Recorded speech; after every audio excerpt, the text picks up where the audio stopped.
د هند په بنګال ایالت کې یو سړي خپله ښځه او خواښې وهلې چې وروسته دغه سړي له شرمه او زړه ماتې له امله ځان وژنه وکړه.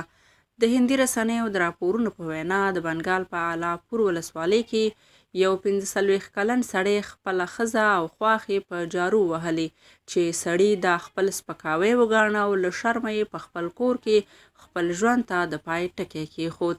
په راپور کې ویل شوي د دغه سړي مور د خپلې نګور او د هغې د مور پر ضد په پولیسو کې دوسیه ثبت کړې ده. دغه ښځه وایي چې د هغې زوی د خپل لور لیدو لپاره خسرګنۍ کره تللې وه، خو هلته خپلې ښځې او خواښې ډېر وهلې وه.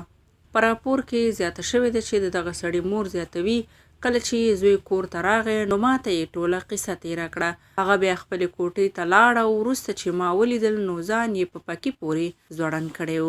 پولیسو له ځایي رسنیو سره په خپلو خبرو کې ویلي دي چې دوی د یادې قضیې دوسیه ثبت کړې ده او د پیښې په تړاو یې پلټنې پیل کړي دي.